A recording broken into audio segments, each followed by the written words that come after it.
You're now tuning into Big Baller Sports. When the clock's ticking down and the whole world's watching, we're right there, breaking it down, calling it out, setting the record straight. No watered down takes, no safe opinions, just pressure, passion, and pure sports energy. If it's trending, we're on it. If it's heated, we're debating it. If it's historic, we're stamping it. Now to your sensational host, the one and only Asher.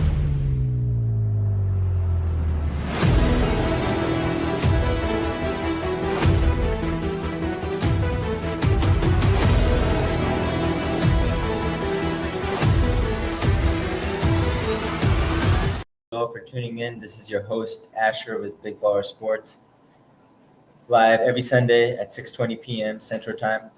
For those listening on radio, welcome. For those who are watching on the live stream on YouTube and Twitch, welcome as well. So we have a lot to talk about in today's show. Of course, in terms of the NBA, there's a lot been going on these past week or two since we last went live. The MVP race is heating up, and there's a lot of talk around, who has the best case for the 2025 to 2026 MVP. And Victor Wembanyama is making his case. He is actually leading the race at this moment with Shai Gilgeous-Alexander, SGA, at number 2. And there's still a few players as well who have a case as well, such as Nikola Jokic and Luka Doncic. So we're going to do a deep dive player by player and see, who we believe as Big Baller Sports is the MVP of the league. So we're going to start off with Shai Gilgeous-Alexander, man. As a Clippers fan, I love this dude. He was a rookie with us and with the Clippers, and he's been the Oklahoma City Thunder since. And the past few years, he's shown that, he is one of the faces of the league, and he's proving that he deserves his second MVP this season. So SGA is averaging 31 points a game, 4 rebounds, 6 assists. He's shooting 55% from the field. And, they're the defending champions. They're still the number 1 seed in the Western Conference. Of course, you have the San Antonio Spurs trailing right behind them, and it's still a close race the last few weeks of the NBA regular season. But I believe SGA, for sure, he is going to be in the top 2 in terms of the MVP standings. And, the Thunder, they have a lot of pieces. They have Chet Holmgren. They have, of course, Jalen Williams coming back. They recently picked up, of course, player from the Philadelphia 76ers, Jared McCain. But I believe that the Oklahoma City Thunder are for sure the best team in the league. Across the Eastern Conference and the Western Conference with the whole league, the Thunder are that team. They're the defending champions. So, of course, even if you take away SGA from that team, they're still going to be a contender, in my opinion, even though he is a key factor. But that's why, of course, he is in the MVP race.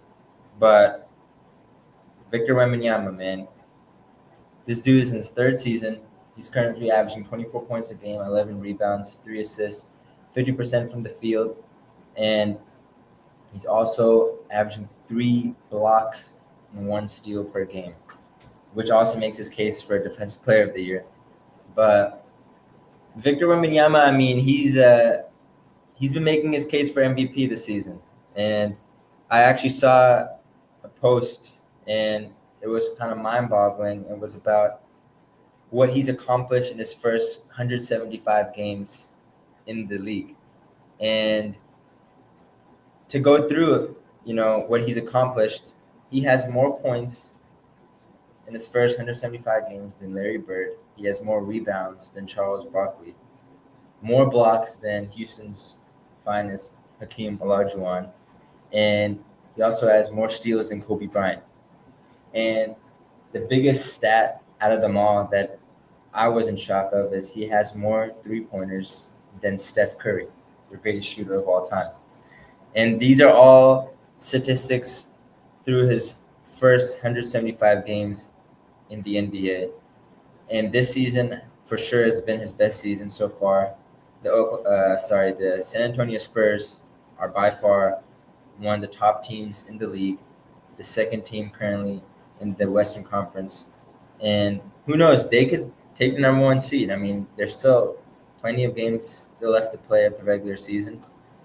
And I believe that in terms of the Oklahoma City Thunder and the San Antonio Spurs, from what we've seen this season, the San Antonio Spurs have been better than them, and they have beat them in the season series.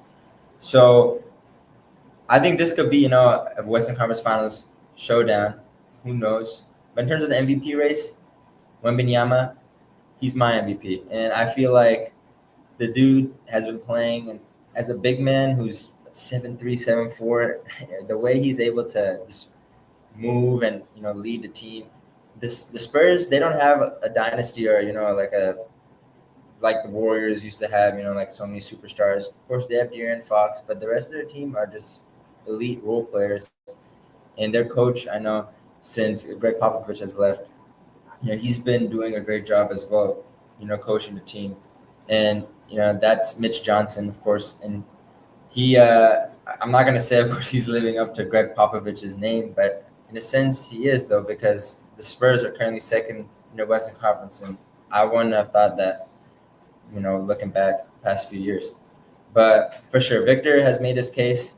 And then now that brings me down to Luka Doncic, because if you've been watching the NBA this past month in March, this man has been balling.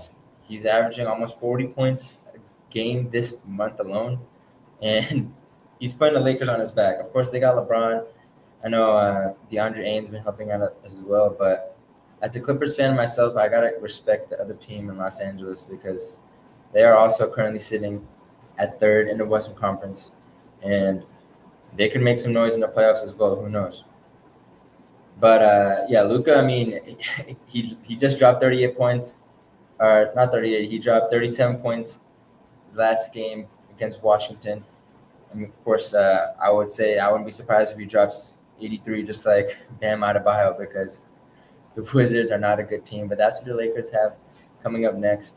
And, that's a three. I mean, of course, you got Nikola Jokic as well. I mean, this dude's a three-time MVP. If he wins his fourth MVP, it's going to be crazy because there are very few NBA players who have won 4 MVP awards. But Jokic this season, he's averaging close to 28 points a game, 13 rebounds, and 11 assists, shooting 57% from the field. Jokic, I mean, he's the best center in the league. I would put him over Wembanyama as a center, but that's because he has championship experience. He's a Finals MVP, and he's a 3-time league MVP. Wemby is still very young and has a lot to go, but Wemby could make his case this season, like I said, as I believe he should be the MVP, but we're still going to see because there's still a few games left to play, and that could change the course of the award. But with that being said, that is my take on the MVP race this season. Currently, in the key MVP ladder, you have Victor Wembanyama at number 1, Shai Gilgeous-Alexander at number 2, and Nikola Jokic at number 3. And you have Luka Doncic and Jaylen Brown following as well. My dark horse, of course, is Kawhi Leonard, and that's most likely not going to happen. But we've talked about that, this season in the past few weeks as well in our episode and show about the level that Kawhi Leonard has been playing at.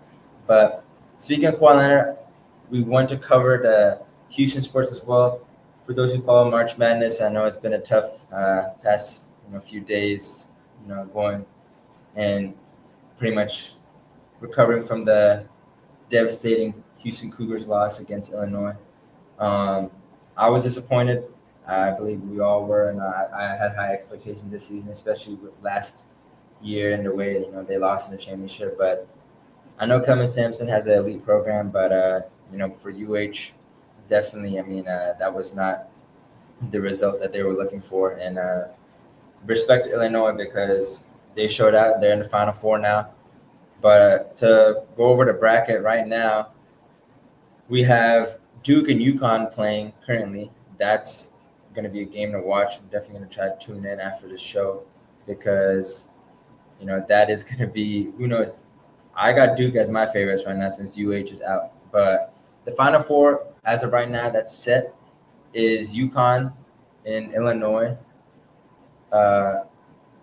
they could possibly be facing. I don't believe UConn has won yet. Let me fact check this live on air. I want to make sure we give the right information. Wow.